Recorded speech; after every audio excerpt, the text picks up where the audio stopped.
15? Yeah, 15. Okay, ready? Okay. Sucking and lifting. There's a lot going on. Leave me alone. It's Friday, and clearly you can tell because we're all like this around the table in Studio C, around the kitchen having our coffee. I'm here clearly. Look at this. I'm here clearly. What's wrong? I said, you gotta cut this. I said I'm sucking and lifting. I didn't even see that. Let's do a redo. I said I'm sucking and lifting. Okay, and everybody, we're here. when I say, okay, let's go. Okay, everyone quiet on the set. He doesn't want it taped. He thought it was good, but we'll do it again. You're gonna hear. Okay, here we go. We're gonna go. Yeah. We'll do it again. Oh my gosh, that's funny. Okay. And I literally was do like this. Yeah, I did that. Yeah. I think he's recording me doing that too. Okay, here we go. He goes, "Are you finished lifting?" Okay,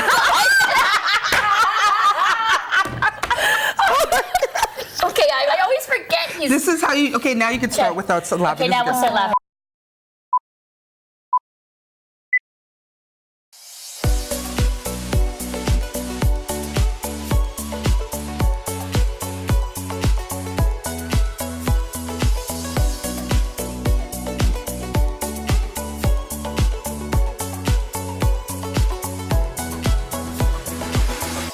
Okay, well, it's Friday and I'm with my best girls, and it's been a hilarious start to the show. Oh my goodness. And I think we needed that because it's been a pretty intense week as if you joined us on Monday and on Wednesday as we talked about your justice journey and a lot of heavy topics. And so we felt that Friday, because it's Flashback Friday and favorite things, it should be a little lighter but yet still inspiring, right? Yes, absolutely. Okay. I do want to say this though, just a quick takeaway on this week. We don't have to go heavy, but what are some of the really great, cool things that you got out of this week on the Monday and Wednesday show? What are your thoughts? Before anyone else says it, I'm going to say it. I love. Of course you will. I love what she said. It's the anthem, I think, of the week. Just ask God what's in your hand. And who's in your circle. And that will bring up a lot of great ways that you can make a difference to stand for, injustice. And it's just important to remember Kelly is the one who said that. So don't take her I'm not gonna, hashtag. I'm just blogging it, and then I'll give it back to her. It's on loan. Oh, wow. Joanna, what about you? That's good to laugh because this week has been heavy in terms of our content, which I'm so glad that we can talk about that kind of stuff. But I think it's good to be sober sometimes. I think so much of the stuff that we are consuming online is cat videos and entertainment of some kind or another. Right, yeah. Or That's true. Some meme of Donald Trump. But we need to talk about things that really matter. And particularly I'm moved by how significant this issue is for Canadians. Yes. And for me it's what is the church going to do to work for justice, but also to help the men and women in our own communities who are involved in this and who are addicted to things that are really harming other people, and how do we help them and seek justice on behalf of those who have no voice. That's good. And Abby, you were watching us. What are your thoughts? I mean, it wrecks me that the whole topic of human trafficking, pornography, it really, really wrecks me. And so I've also been one of those girls that I kind of tiptoe because I know if I dive in, if I get the facts, if I watch those videos, if I get the stats, that kind of stuff, I'm at a loss for what to do. I'm at a loss for how to make a change. So first of all, I'm so grateful to be here at this table. As a part of this show, we get to have women like Kelly who get to shed light on these things and who get to challenge us what's in our pocket and who's in our circle. And but not just that, they're actually giving us some practical things we can do about it. Right, that's what I mean. This is what it was. I loved this, the not on my screen, and then we all put it on our phones, right? If you can see. I'm stealing yours and it putting it on. starts the conversation, and that's on our website that you just click on here, you get the sticker, and you put it on your laptop, desktop, or on your cell phone, so that you can talk about this. Not on my screen is that going to happen, cyber sex trafficking. And nothing too small. Like, do you remember the broth for brothels? Yeah. Love it. It's great. Yeah. Yeah. So that was a Canadian woman who's making soup. And raising thousands and thousands of dollars. Broth for brothels. Brilliant. $15,000 today. It's incredible. Amazing. That's so cool. you know, when people go, I don't know what to do, it's like you're There's inspired always by something. Andrea, and you can do something. There's so I always think that something. was a good takeaway for this week. I'm gonna get started. Yeah, good. Yeah. Good, because I hope that for you, because you I just kind of want soup. represent, of course, because for you represent, you know, women and men who aren't like, you know, you, Right. Abby, you're like, it's so overwhelming, I don't want to go there, because then what is God going to ask me to do once I have the stats and know what's going on, and the injustice that's happening to these children. So I think, you know, it's good that you were learning with us, and there's so much information on our website and on the blog posts that we're going to be writing about. So thanks, and that was a great week, and now we're going to transition into something fun, because it is Flashback Friday, and I love this because, again, I think it's more selfish for me, because I get to know you know, women more, my sisters, and I never know what you're going to bring. So it's always a surprise, but it's always great, because I think this is what, you know, women love to do. It's relationship, it's knowing our story and where we've come from and where we've been and how far we've come. So here we start with Flashback Friday, and we're going to start with Abby first. Yay. So what did you bring? So I kind of threw it open. So speaking of how far I've come, this is a photo of me when I was cool. Snowboarding. So like actually, so snowboarding and Whistler. I meant in geographical terms. I meant because it's taken in Whistler. But just really beautiful background mountain. And I'm actually not snowboarding. I'm on my butt, which is probably what most of the day was spent. But somebody snapped a picture of me while I was strapping up. And just the mountains are just gorgeous. And I actually had somebody just this week who was like, you moved from BC to Ontario, don't you miss Whistler? And I'm like, well, yes, I do. I mean, I miss, but it's also, I'm so grateful for the you know, the things I have here and the different beauty that Ontario provides. And but yeah, anyway, exactly, nice, But so you know, I was cool once, and I will require a full week of therapy after right now if I try it now of, you know, physio and massage. No. Physical. Actually, you know, that trip, I actually had somebody do a jump, and I was on the other side of that jump, and they landed on me. Yeah, and so I messed up my back from that trip pretty bad. Thankfully, I'm okay. But so how many years ago was this? Oh my goodness, probably 12. Oh, wow. Yeah. Okay. I know. It's good. Right on your butt. Flashback. I love that. It wasn't like you were showing us a picture like you were being awesome. It was like, here's the reality. I was on my butt. Yeah. Okay, awesome. But the scenery. Joanna, Flashback. Because of the theme of the week, I brought a photo today that's 2010. I took a group of young adult women to Thailand for a while. We lived there, we served there, we worked there amongst mainly women who were coming out of human trafficking. Wow. Phuket. And Thailand, a lot of people go there for like gorgeous vacations, which it is known for, but it's also a place where terrible things are happening. And so it was really a privilege to go and see and bring a team of, it was an all-girl team or all-young women team. And so it was really fun to go with that group and to learn together and to serve together in what is going on to retrain women. And like when they're rescued out, the problem is many go back into it because they don't have any other job skills. Wow. And so these organizations who are not only emotionally, mentally rehabilitating girls and women and boys, but are also giving them skills to be successful in all kinds of other areas of life, so that they aren't going to be forced back into it later. That's good. Right. Wow. So yeah, it was a privilege to do that, and it really changed my thinking on a lot of that stuff at that time. And yeah, so and also, I mean, Thai food is something. Oh my goodness. I have always said I would fly to Thailand just for a meal. Oh, you're like red, and I like red curry beef or green curry chicken, just so that you know. I'm a pad Thai. Shrimp. In West Indian culture, we have another kind of curry. It's not red or green. It's more yellow and brown, but curry is curry. I'll take it. See, again, now I'm getting hungry. Okay, and on that note, we are going, Cheryl, your flashback. Okay, so here's the deal. I have been heavy and serious and meaningful for so many shows. I want to show my silly, goofy side. Okay. I want no judgment, ladies. I'm already. No judgment. Right. I'm already. Yeah. Okay. So I didn't bring a photo. I didn't bring a photo. I brought an item. I said no judgment. Okay, no judgment here. Okay. This is my Christmas star, and the reason I brought it is because I would like Christmas to be every day of the year. Oh, okay. Did you just say that? I did. Okay, go I ahead. did, but it's a real thing because it was only 2 days ago that I finally won the debate, because there's a year debate that happens to take down the Christmas tree. just No. took I down am the Christmas I am that person. Oh my goodness. Every time, it's a big thing. So You vacuum it, and we what do you covered do? it with dust by April. here's what happens. I actually, for the first time in many years, I wanted to take down the Christmas tree around the same time as everyone, mid-January. Literally, my kids were like up in arms, like tears, blocking it, like there were being human barricades. It was a mess. Oh, this is a family. Yeah. It's a family. Okay. It's a family issue. Yeah, and they were like, "Don't take away Christmas. Mom's taking away Christmas." It was like Wow. a big. Oh my goodness. Yeah. So I was like, okay, well, I'll give them a minute to kind of just get their, bearings. February, I tried all through Black Oh History my Month. goodness. No.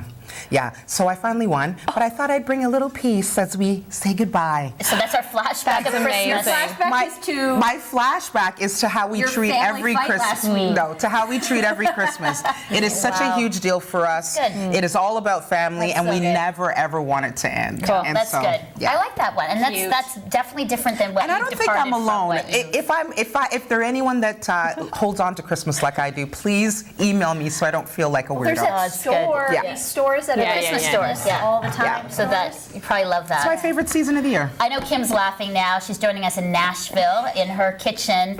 Kim, what's your flashback? And share that with us now. A little bit of laughing and maybe a little bit of shock.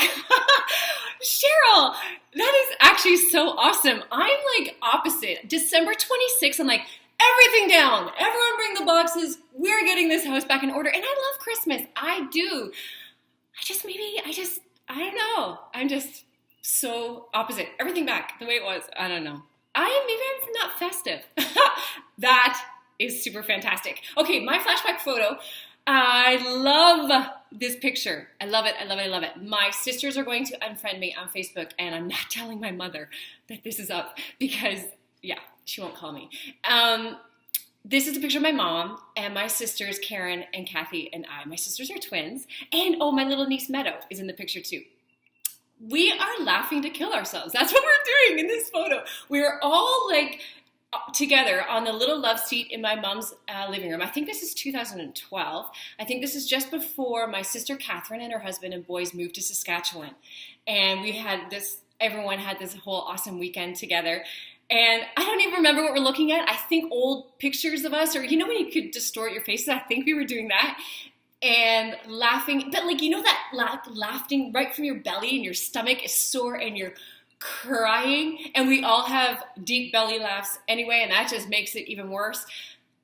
That is this picture. I love this picture. I love my family so, so much. I miss my sisters and my mommy right now.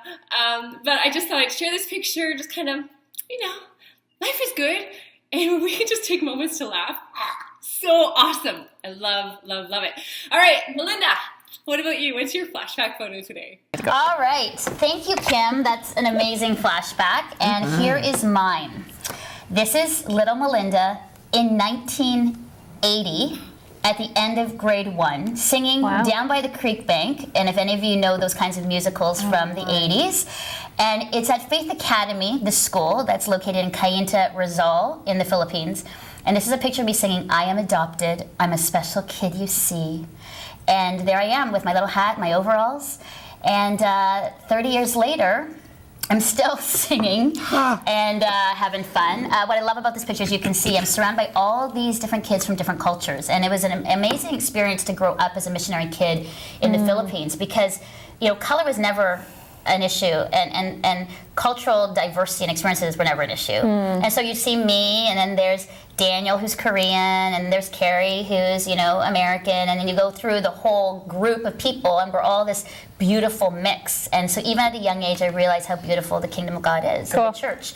But there we were, and Faith Academy, great school. A lot of missionary kids go there, so that's a shout out to Faith Academy. And I think the importance of this is that I still remember those songs and the scriptures that we had to learn in the musical. Yeah, there's seeds. There's something about the seeds, right? Yeah. And I was in Salty the Singing Songbook, Music Machine, Bullfrogs and Butterflies, and for all of you Christian people that years and years ago were part of that was my life. And yet, sometimes I laugh about it because there's parts where it's kind of cheesy.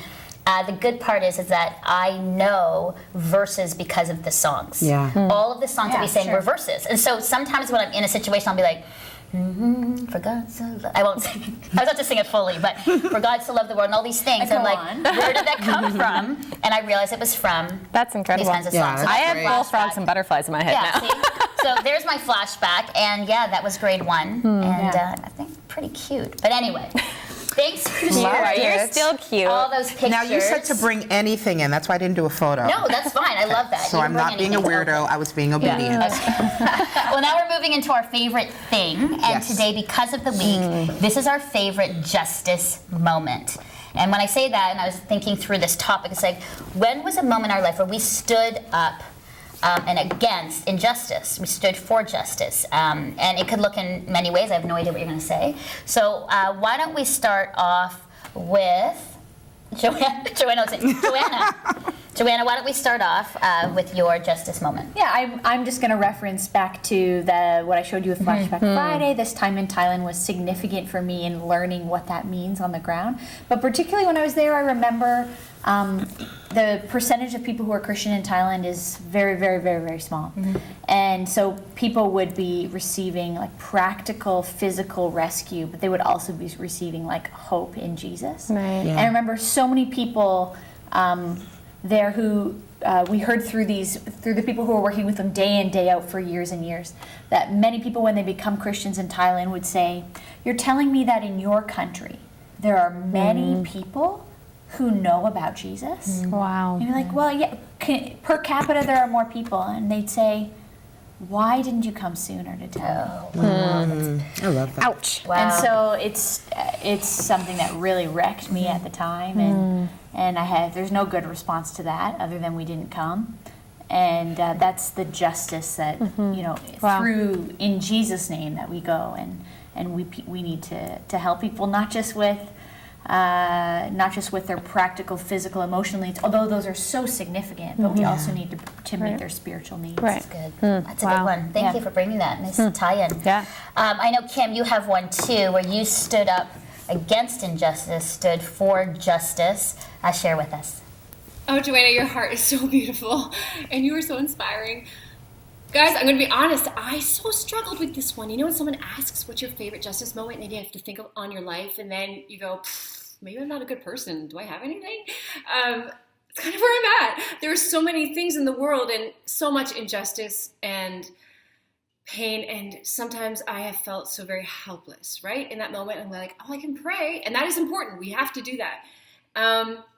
So I didn't know what to kind of maybe chat about here, but I did look up the word justice, and it does mean to defend and stand for and go to bat for, kind of thing, and justice and peace. And it also said a genuine respect for people. And I want to talk about community care. All of our cities and all of our towns have it. That place where someone who just can't provide for themselves at the moment, food or maybe some clothes, can go and get some help. And I had to go there. Over 7 years ago now, when I first became a single mom and I just didn't have enough money to buy food. And I sat in the parking lot of that community care center and cried for half an hour because I did not want to walk in because I could not believe this is where my life was. But I did walk in, and they were kind and they were gracious and they were loving, and they stood for me when I couldn't stand for myself.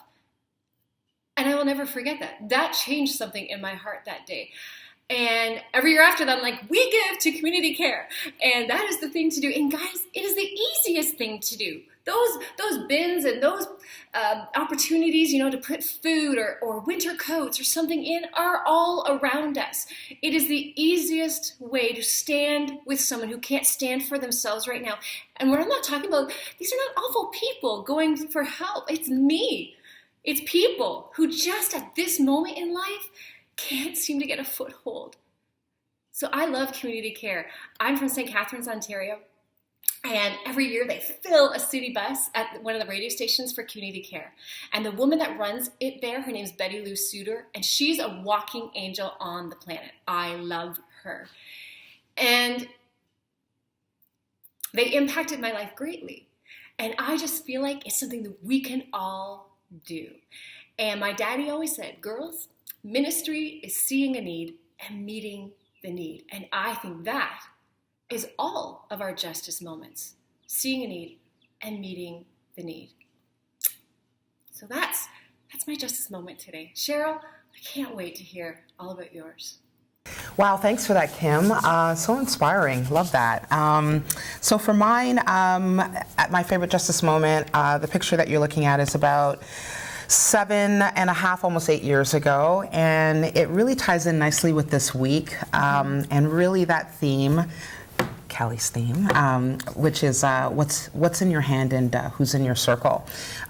It was a moment where I realized what God had given me, and I had written many plays. I've been writing plays for almost 15 years, but that particular play I wrote was called The Ultimate Sacrifice, and it was about gang life, street life, prostitution, and it was a response to the Summer of the Gun that we had here in Toronto, and I felt like I needed to speak to it. I just felt a burden to speak to it artistically, and it charted a course, and we decided that from that moment, every Sunday show we'd open up to the community, and we worked with the Roy McMurtry Detention Center to bring all the youth detention kids on a day pass, and they came with all their workers. You should have seen that whole with the jumpsuits, everything, and the workers, and they sat there, and there are Bloods and Crips and gang members beside each other just bawling. Like babies, because they're seeing their life on display. And from that moment on till now, it was just God saying, I told you I can use what's in your hand. Wow. Yeah. And since then, it's just been, sex trafficking and depression and cutting and all the ugly, child molestation and abuse, and we've just been using art as a tool. Cool. So, I just decided to use what's in my hand. Beautiful. Awesome. That's great. Thanks, Cheryl. It's really beautiful. Abby, what about you? I have a photo I'm putting up here, just from there's a bunch of us walking with black t-shirts and black tape across our mouths. Some of you may have seen this, but it's called the A21 Walk for Freedom. Nice. And this was just taken this last October. It was my first time doing it here in Toronto, and I met some people through that, which was great, and now plugged into the church that put it on. I'm actually going to be a part of putting it on this next year, coming up in October 2017. And I got a little hat now that I'm going to be wearing. Yay. So that's going to be on me. And it's a walk to raise money and awareness for human trafficking. And when you're walking in single file line with black tape across your mouth through a city, people notice. Yeah, and you have signs that say, facts and that kind of stuff. So people are really like, what are you doing? So that's my moment. I'm so proud of you guys. Well, my moment's a little different, the picture. This is actually a picture of me and one of my best friends, Paul Morris. Shout out to Paul. Along with our youth group. This is when I was 16. Look at my hair. It was like the perm. Look at those pants.